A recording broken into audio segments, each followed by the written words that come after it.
Y bueno, la vez pasada estábamos platicando sobre el fallecimiento de Rius y la importancia que su obra tiene para nuestro curso, porque en nuestra bibliografía complementaria hay un libro de él que es La interminable conquista de México.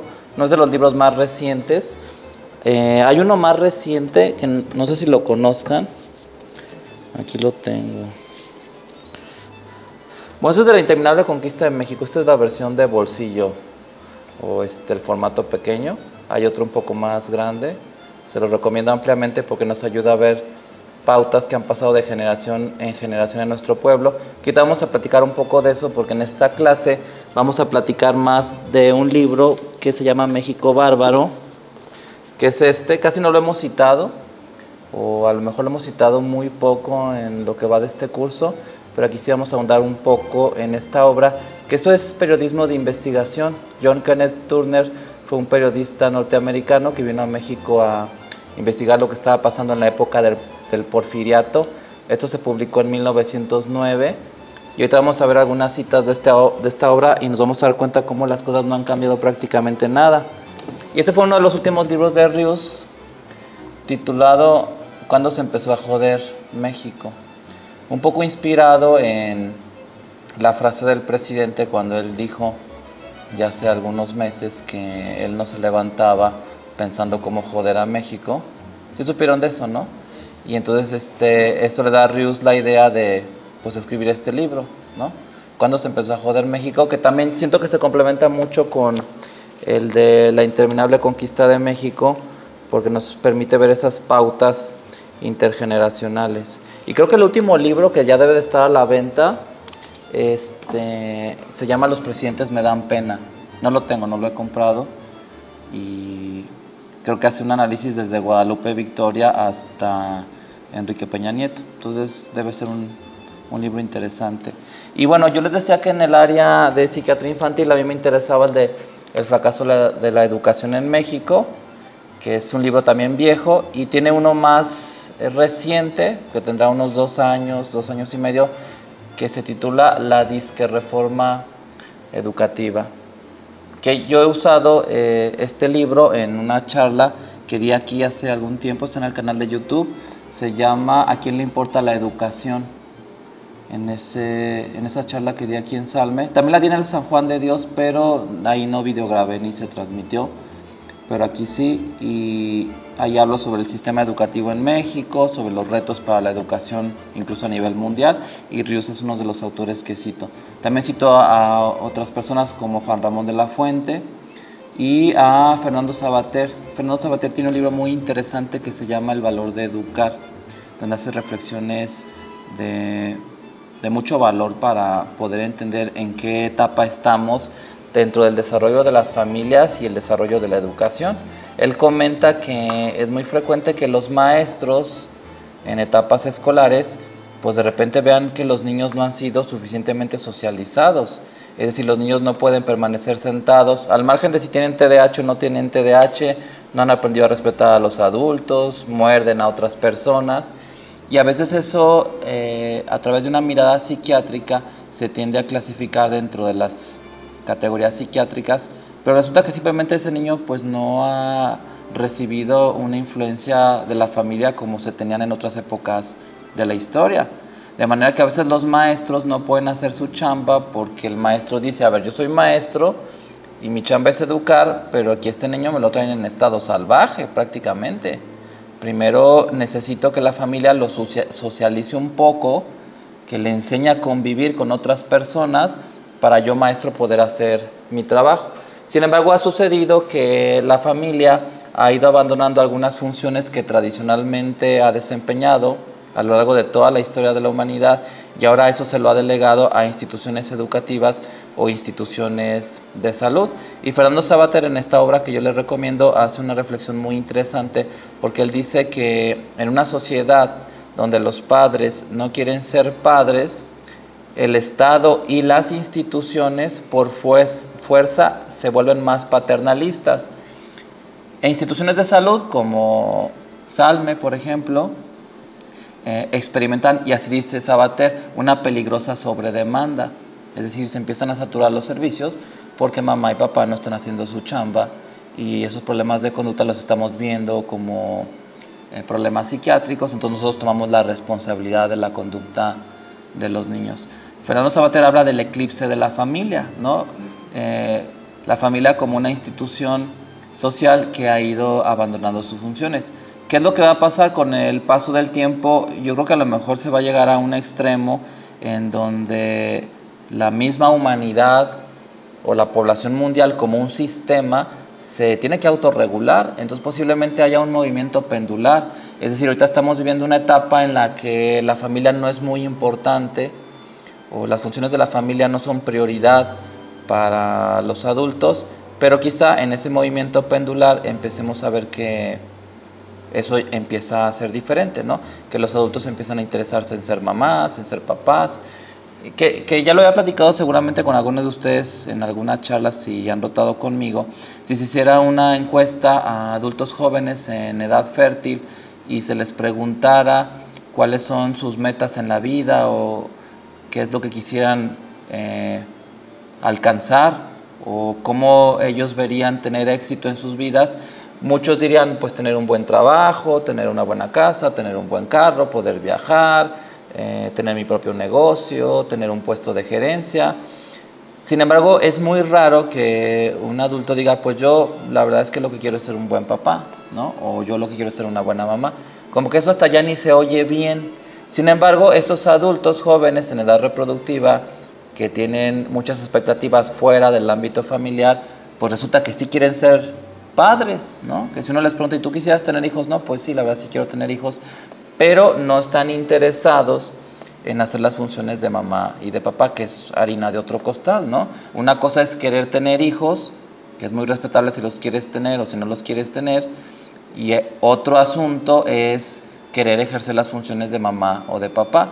Pero sí se deja ver que la mayoría de los adultos jóvenes no están muy interesados en ese asunto, ¿no? Sin embargo, están teniendo descendencia, y entonces de ahí vienen muchas dificultades. Esto de que los chicos no son socializados, por supuesto que les impide postergar la espera, tolerar los impulsos, y entonces pues tenemos toda una gama de problemas de impulsividad en menores de edad, ¿no? O en adolescentes. Antes, hace unos 25 o 30 años, si tú tomabas una fotografía con los rollos Kodak o Fuji, o de las películas que se veían en ese entonces, tú tenías que esperar algunos días para acabarte el rollo, y luego te voy a esperar otros días para que lo revelaran y poder ver las fotografías que tomaste. Y ahora no, ahora en segundos tú puedes ver la fotografía que tomaste. Es decir, la misma cultura y el desarrollo de la tecnología nos impide poder desarrollar una capacidad para tolerar la espera. Ya no nos gusta esperar, ya queremos nosotros satisfacer nuestras necesidades o nuestros deseos al primer tronido de dedos, y las nuevas generaciones están creciendo con estas maneras de entender el mundo, de enfrentar la vida, y por eso tenemos muchos problemas. Pero bueno, pues aquí están las obras de Rius que yo recomiendo. Son lecturas muy fáciles, muy sencillas, y a mí me gusta mucho este género que él creó, porque se le considera creador de un género literario. Y bueno, hay muchísimo más, porque realmente algunos han comentado que Rius era un hombre del Renacimiento, porque él incursionó en muchos campos del conocimiento para poder escribir sus libros. Y bueno, les había comentado que vamos a citar algunos fragmentos de la obra de John Kenneth Turner en su obra México Bárbaro, y esto un poco se conecta con lo que estábamos platicando en las clases pasadas sobre este asunto de las instituciones que tienen empleados, y el empleado es un asalariado pero está muy interesado en no perder su empleo. Y habíamos platicado cómo en el caso de los médicos, el tener en la mente la base, la seguridad, eso puede considerarse una pauta de la pobreza, porque en vez de pensar en el emprendimiento o en generar ideas o en tú generar empleos, ¿no? Porque como médico también tú puedes hacer algo para generar empleos, puedes ser un médico emprendedor. En México y posiblemente en otros países de Latinoamérica, el médico prefiere ser un empleado de una institución que no le va a pagar muy bien, ¿no? Pero le va a dar un sueldo seguro. Y fíjense lo que dice Turner: el jornalero tiene el temor a la desocupación o a la reducción del salario, que eso también aplica para los médicos, por supuesto, somos hijos de nuestra cultura, no somos unos marcianos, amenaza que es mantenida sobre su cabeza para tenerlo a raya, ¿no? Entonces, cuando entra un médico a trabajar en una institución pública, todo el mundo, y ya te llegó la base, y ya tienes la base, y cuándo te va a llegar la base, y la base, y la base, y la base, bueno, ¿y para qué quieres la base? Si finalmente tampoco están muy bien pagados, que digamos, ¿no? Así como que digas que por el hecho de que un médico trabaja en una institución pública ya tiene su vida económica resuelta, por supuesto que no es así, porque habría de interesar la base. Y la base viene a funcionar en realidad como un grillete, ¿no? Sin embargo, estas pautas esclavistas que tenemos los mexicanos, pues las vemos día con día en pleno siglo XXI. Que ahorita vamos a hablar un poco sobre la esclavitud en México, porque aunque hay quien dice que no ha existido, la investigación que viene a hacer Turner a inicios del siglo XX, pues demuestra que en ese entonces existía la esclavitud en México. En muchos estados hasta la tercera parte de los habitantes eran esclavos, y hoy eso se refleja en nuestras pautas o en nuestra relación con nuestros empleos, con nuestro patrón o con la empresa en la que trabajamos. Dice Turner, no hay que aceptar la idea de que la esclavitud mexicana está confinada en Yucatán, que ahí era más que evidente, y en Valle Nacional, que es una zona del sureste mexicano que se encuentra en el estado de Oaxaca. Condiciones similares rigen en muchas partes de la Tierra de Díaz. Está hablando de el periodo del Porfiriato. Porque aunque la revolución supuestamente abolió con este tipo de trabajos mal pagados, esclavistas, que no respetaban los derechos ni la dignidad humana, lo cierto es que el pueblo mexicano ya estaba muy acostumbrado a sobrevivir así, ¿no? Es el problema del acostumbramiento. ¿Qué haces con una nación que ya se ha adaptado a la pobreza o se ha adaptado a la esclavitud? De un día para otro le dices que eso ya se acabó, pero hasta cierto punto para ellos sería difícil el cambio porque toda su vida han crecido con esas pautas. El cambio es difícil para todos los seres humanos. Y fíjense lo que comenta, los hacendados no llaman esclavos a sus trabajadores, se dirigen a ellos como gente u obreros, especialmente cuando hablan con forasteros, como era el caso de John Kenneth Turner, pero sin embargo él logró sacar cosas muy interesantes. Pero cuando lo hicieron confidencialmente conmigo, me dijeron, sí, son esclavos. Que es interesante esto, ¿no?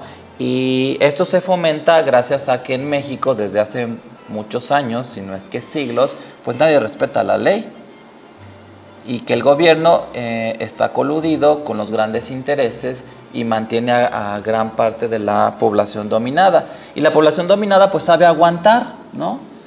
Sabe luchar, sabe sufrir, le da incluso un valor a eso, y eso puede ser incluso un alimento para su autoestima, y entonces es difícil poderlo sacar de esa pauta. Que es interesante cómo nuestro país nace en un periodo muy violento, y creo que las huellas que dejó la conquista han sido cicatrices que seguimos cargando hasta el día de hoy.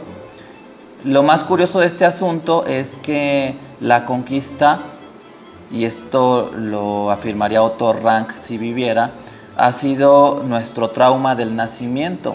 Porque lo cierto es que los mexicanos pues no somos el imperio azteca, somos una mezcla de razas. Ya no existe una descendencia pura de los aztecas, entonces en realidad nuestro nacimiento fue en ese momento. De manera que las cicatrices que generó en nuestra raza la conquista son cicatrices de nacimiento. Ahora sí que vendría a ser como el ombligo, ¿no? Que es una cicatriz de nacimiento. Y aquí la cuestión es, ¿será que podamos romper nuestras pautas en algún momento? ¿O eso raya en la imposibilidad, tal como resulta imposible o casi imposible, pues ahora sí que borrarte el ombligo? O no sé si médicamente sea posible hacer eso, si alguien ya lo ha hecho. ¿Ustedes conocen a alguien sin ombligo? Que se lo hayan borrado, un cosmetólogo.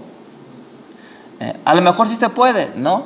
Pero existen cicatrices de nacimiento que uno lleva para toda la vida, y creo que lo que sufrió nuestra raza durante la conquista, esto es algo que seguimos cargando. Que vamos a ver una reflexión muy interesante, porque Turner piensa que incluso en el porfiriato el pueblo mexicano estuvo incluso más oprimido que cuando estaban los españoles conquistándonos o dominando una nación.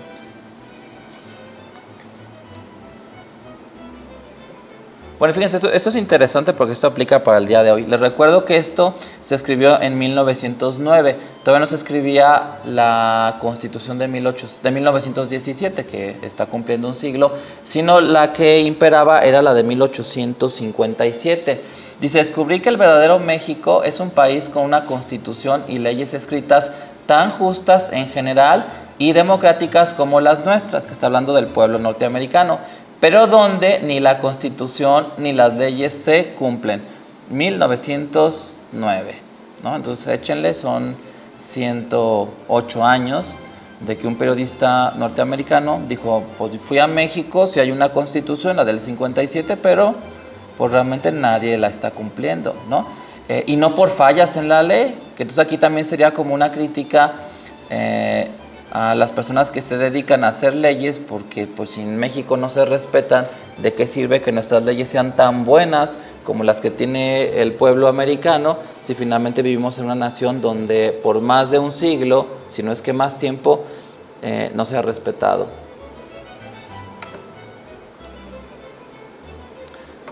Fíjense, es absurdo suponer que el gobierno pueda ignorar una situación en la que la tercera parte de la población de un gran estado está esclavizada. Se está refiriendo a Yucatán a principios del siglo XX.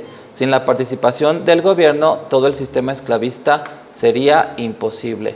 Que también es muy interesante el valor que John Kenneth Turner le da al periodismo que él hace, porque pareciera ser que este periodismo de investigación que se difundió sí permitió que surgieran otras voces, que el pueblo se organizara y que empezara a surgir la revolución y que finalmente cayera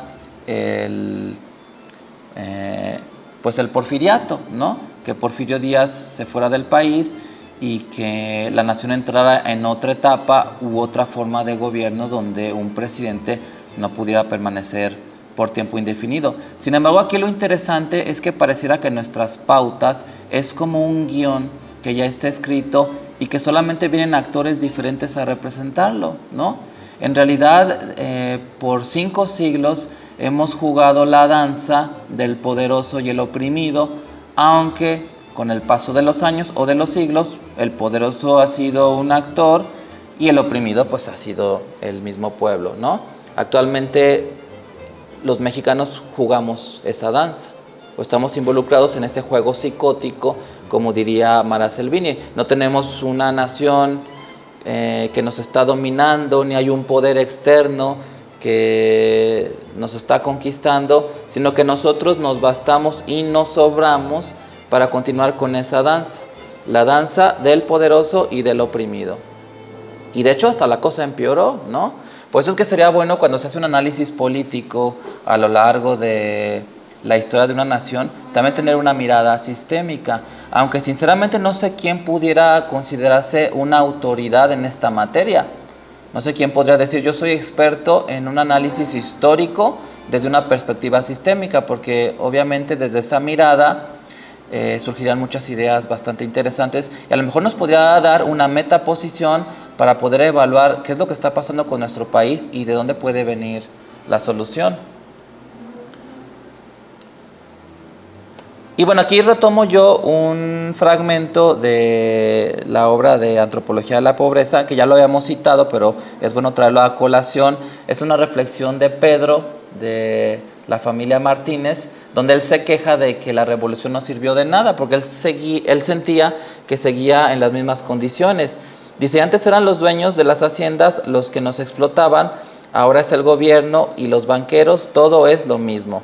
La deuda continúa, solo los acreedores cambian. Entonces eso es interesantísimo porque Pedro, que no es un personaje ficticio, por aquí en este curso hemos visto personajes ficticios como los personajes de Pedro Páramo, pues también estamos viendo personajes de la vida real, como las familias que describe Oscar Luis, y vemos cómo van coincidiendo en su manera de reflexionar y en su manera de vivir las miserias de su vida cotidiana y lo que ellos piensan sobre su país, ¿no?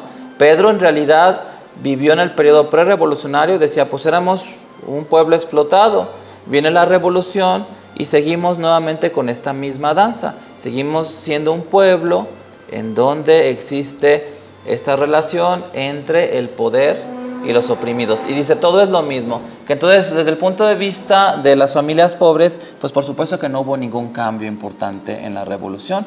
Ahora, si con el paso del tiempo, o más de un siglo después, vemos que cada año hay más pobres en México, pues entonces yo creo que las cosas van bastante mal, ¿no? Y sobre todo cuando vienen personas a hacer investigación, ya sea investigación cualitativa como la de Oscar Lewis o periodismo de investigación como el que hace Turner, pues finalmente nos muestra que lo que se ha hecho para resolver esta situación no ha servido absolutamente de nada.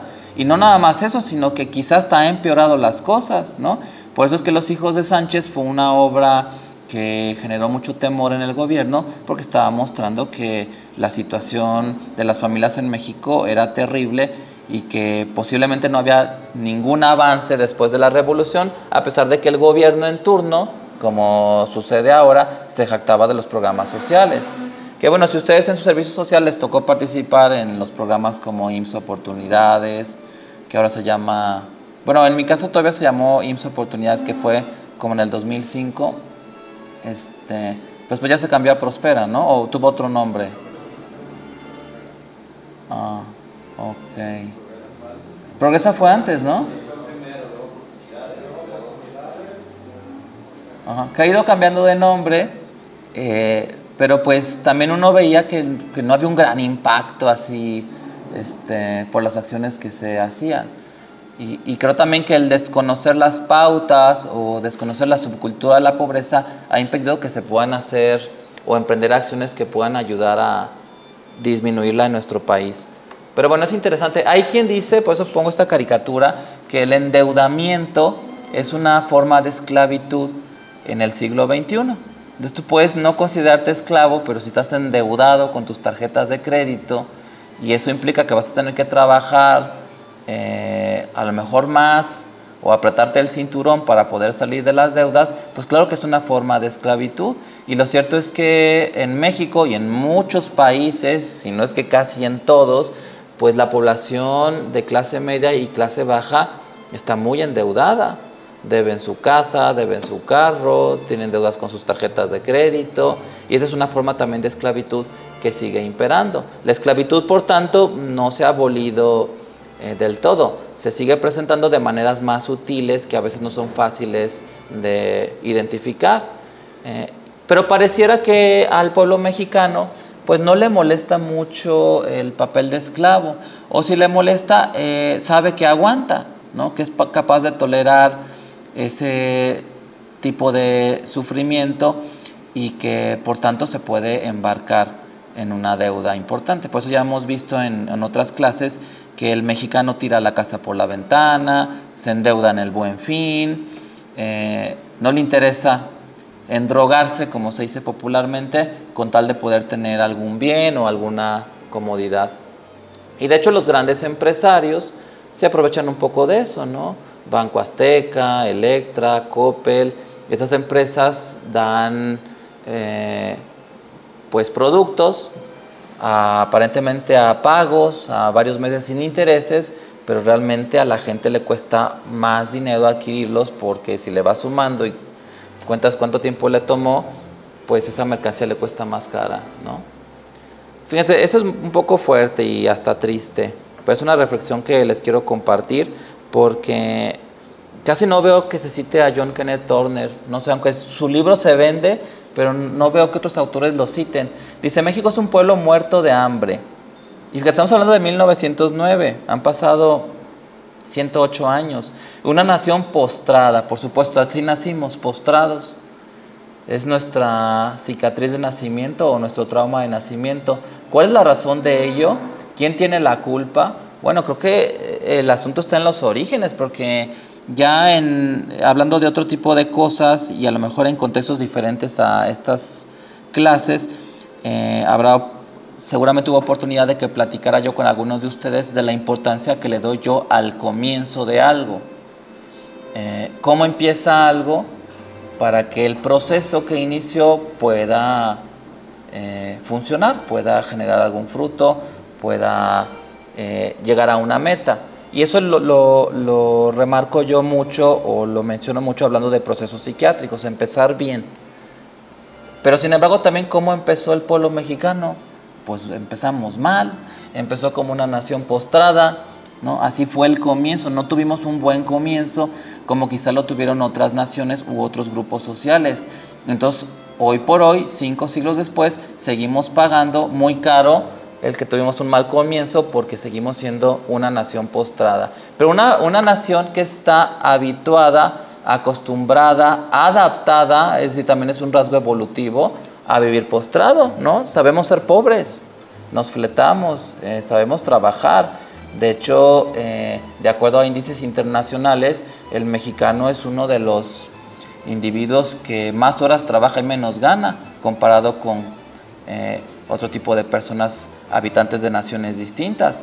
Entonces todavía sigue este régimen de esclavitud y esta postración a la que estamos pautados. Fíjense, esto es muy interesante por aquí John Kenneth Turner se sorprende y él dice es que México podría ser una nación tan poderosa como Estados Unidos por los recursos que tiene y por su ubicación. Fíjense, esta es interesantísima esta reflexión de este periodista. Dice, México tiene 2 millones de kilómetros cuadrados. Hectárea por hectárea es tan rico, si no más, que los Estados Unidos. Fíjense, puede ser, él lo duda, que haya incluso más riqueza en México que en los Estados Unidos. Yo creo que sí, yo creo que hay más riqueza en recursos naturales en nuestro país que en los Estados Unidos. Tiene buenas bahías en ambas costas, se halla casi tan cerca de los mercados mundiales como los Estados Unidos, o sea, tiene muy buena ubicación en el mundo. No hay razón natural o geográfica para que su pueblo no sea tan próspero y feliz como cualquier otro del mundo. Sin embargo, al ver el corazón de México, es inconcebible que pueda haber en el mundo pobreza más extrema. Es la gran paradoja, ¿no? Es como si resulta que tú tuvieras una casa muy grande, con todos los servicios, una mansión, con piscina, con autos del año, en una buena ubicación de la ciudad, y resulta que ahí viviera gente pobre, que no tiene que comer. Pues es exactamente lo mismo, es lo que está viendo Turner. Está muy bien ubicada la nación, tiene recursos, tanto o más que Estados Unidos, y luego resulta que los índices de pobreza que vemos en México no se comparan con los que se ven en el mundo. Pues ¿qué es lo que está pasando? Bueno, pues lo que está pasando es que el pueblo de México tiene pautas que adquirió desde la conquista, y esas pautas hoy por hoy nadie las ha quitado, no se han roto, siguen totalmente vigentes. Por eso es que yo he hecho mucho énfasis al hablar de la antropología de la pobreza, y quiero remarcarlo porque creo que a veces es válida la repetición en los procesos de aprendizaje, que la pobreza no tiene nada que ver con el dinero, porque aquí también lo está diciendo Turner. México es un país hasta más rico que Estados Unidos. Si está lleno de pobres, es por las pautas que ellos tienen, porque no han abandonado la danza del poderoso y el oprimido. Por eso es que esa riqueza se centra en unos cuantos que mueven todo el país, y el resto pues se jode, ¿no? ¿Cuándo se empezó a joder México? Pues desde el principio, cuando vinieron los españoles y destruyeron un imperio. Por eso es que sería imperdonable que una mirada a nuestra historia y una reflexión sobre la pobreza en México no tomara en cuenta la epistemología sistémica. Creo que el pensar sistémicamente nos ayuda a entender muchas cosas que han sucedido con nuestro país. Ahora, aquí con lo que reflexiona Turner, y nuevamente nos ubicamos en el tiempo 1909, aquí ya te habla de una oligarquía del poder, ¿no? O una mafia del poder, si queremos citar las palabras de Andrés Manuel López Obrador, que no estoy diciendo que vayan a votar por Andrés Manuel, no quiero que parezca proselitismo político. Yo no sé si yo vaya a votar por él, no sé, pero creo que tiene razón en el sentido de que él señala esto, y es cierto, ¿no? Y eso es una pauta que sigue. Hay un grupo muy pequeño de personas en México que controlan todo, porque hay muchos intereses de por medio y el grueso de la población pues viven en la opresión. ¿Qué piensan de esto? ¿Sí lo ven o no? ¿O creen que está muy fumado? ¿No? Bueno, esas son reflexiones tristes, ¿no? Y bueno, de ahí llegamos al tema de la interminable conquista de México. Dice Turner, la esclavitud y el peonaje en México, la pobreza y la ignorancia y la postración general del pueblo se deben, en mi humilde opinión, ¿no? Porque es un periodista, no es un analista político, a la organización financiera y política que en la actualidad rige en este país. En una palabra, a lo que llamaría el sistema, que es interesante, aquí lo copié tal cual, del general Porfirio Díaz, exacto. Pero el sistema trasciende a sus partes, el sistema trasciende a sus miembros. Se va Porfirio Díaz, pero el sistema sigue, ¿no? Y las personas que han tratado de romper estas pautas, que a mi parecer siguen vigentes el día de hoy, cuando Porfirio Díaz salió de México hace más de un siglo, pues resulta que no se tiene una mirada del sistema, porque el sistema sigue, el sistema está vigente. Que de hecho lo que pasó en los primeros años, después de que se va el presidente Díaz, pues claro que el que subió al poder trató de hacer prácticamente lo mismo. Y prácticamente para sacarlo de la silla presidencial, pues había que asesinarlo, ¿no? Hubo mucha violencia en el México de ese entonces.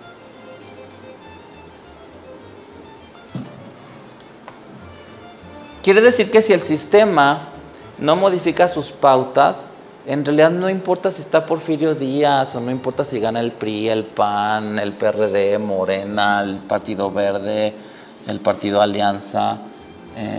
En realidad el sistema va a continuar hasta que la pauta se rompa. ¿Qué se necesita para eso? Pues sería muy difícil contestar esta pregunta.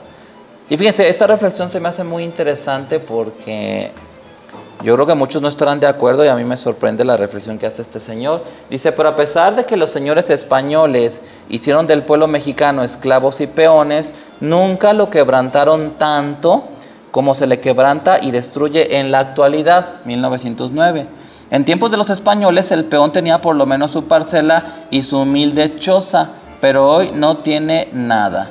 Los gobiernos mexicanos que se sucedieron mantuvieron al pueblo en servidumbre. Es decir, pareciera no nada más que se mantuvo la pauta.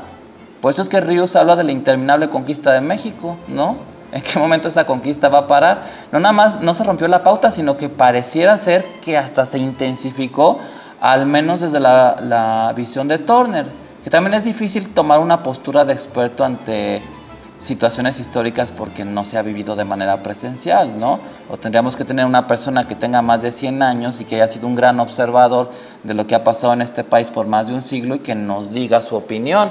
Pero en realidad nosotros solamente somos observadores de un fragmento del tiempo o un episodio en el desarrollo de una nación, y todo lo demás lo tenemos que inferir, medio imaginar o basarnos en documentos históricos o en lo que ha quedado plasmado a través de manifestaciones culturales. Pero aquí lo problemático es que Turner, y es muy respetable su opinión, cree que durante el porfiriato el pueblo mexicano estuvo todavía más oprimido que durante la conquista. Entonces aquí la pregunta sería, ¿y cómo estamos ahorita?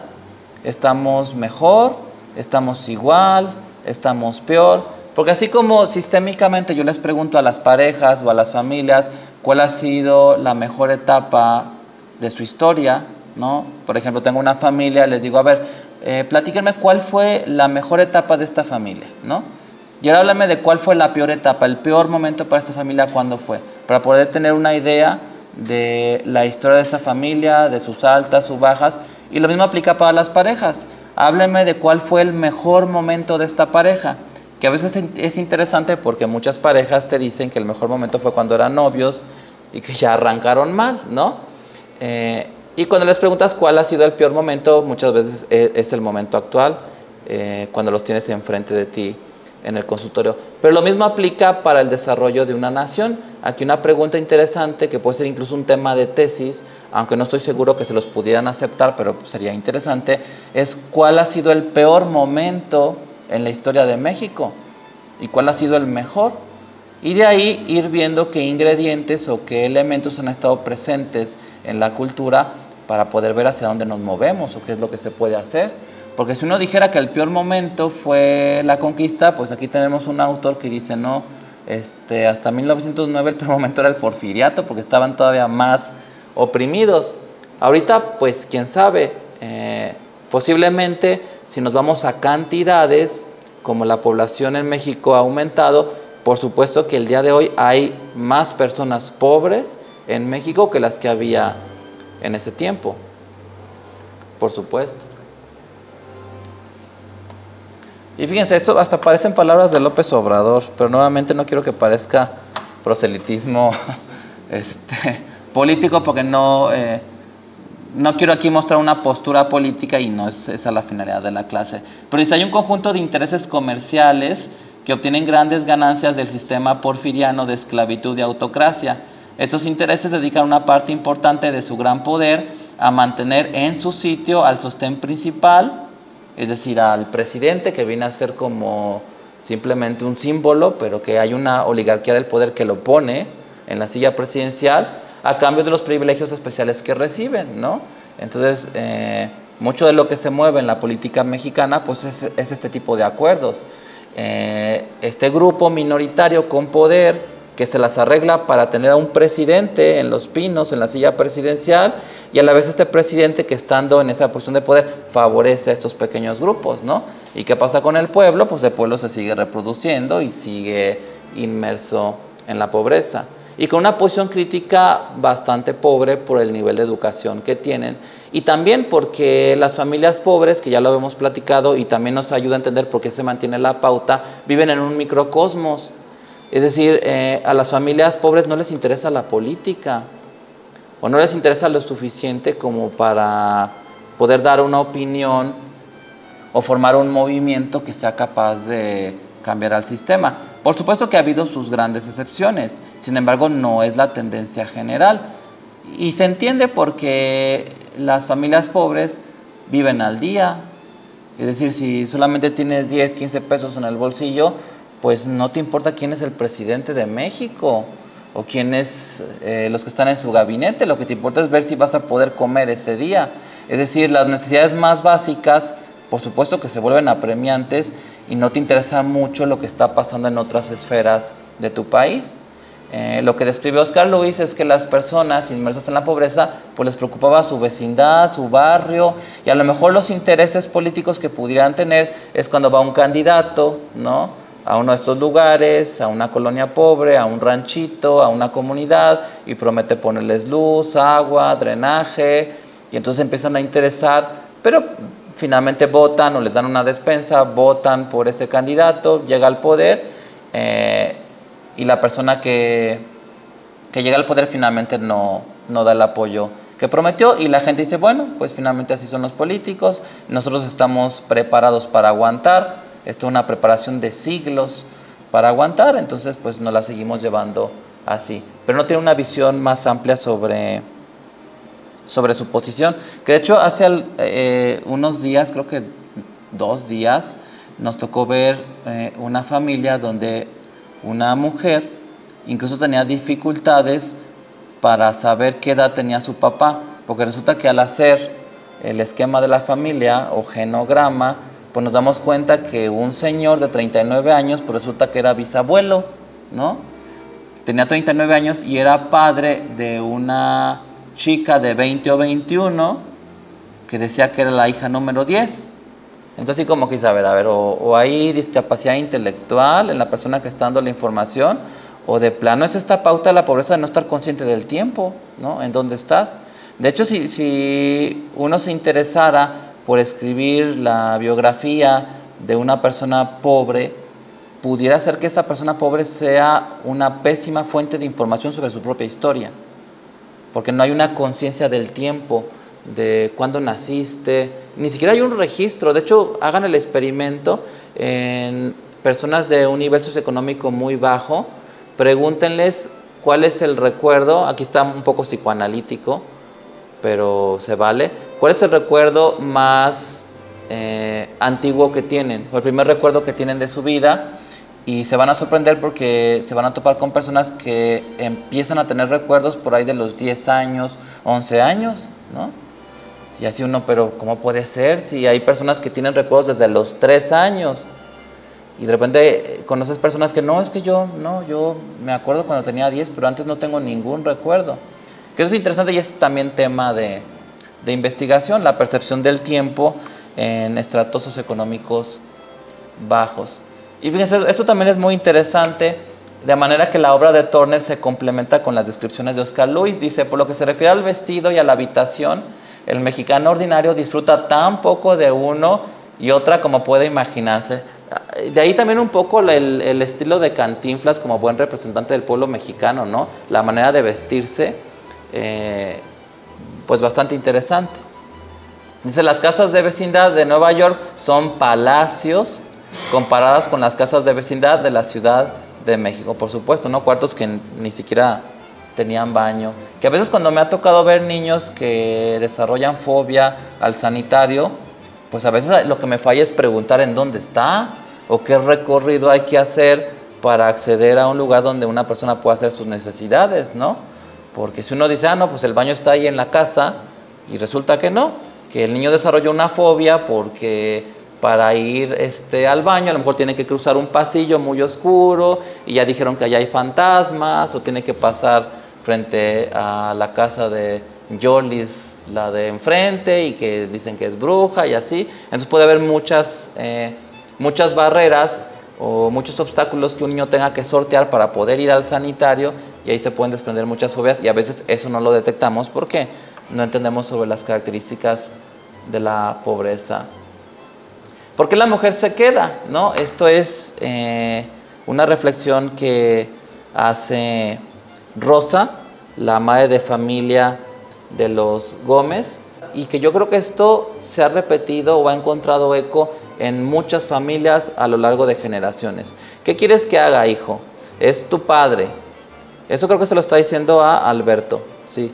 Yo lo hago por ustedes, porque como dice mi compadre, no es posible que su ahijado, que habla de Juanito, o Esther, una chica adolescente, se queden sin padre. Ya ustedes están grandes, pero ellos...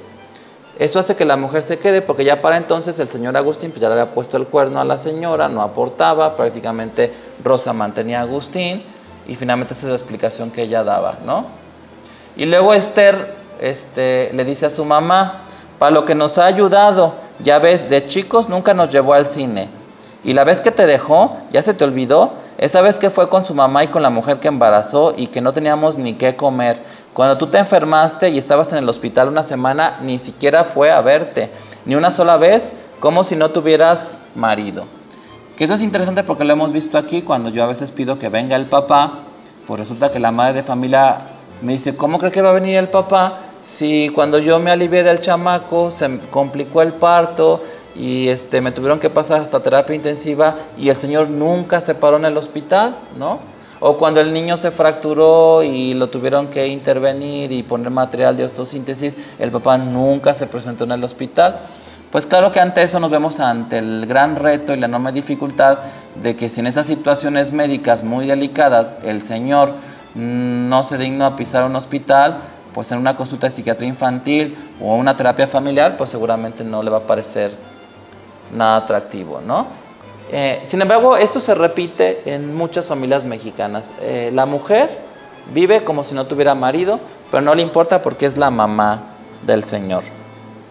Y es lo que ha aprendido, y finalmente también el hombre pide una mamá. Ahora, me gusta que Oscar Luis utiliza estas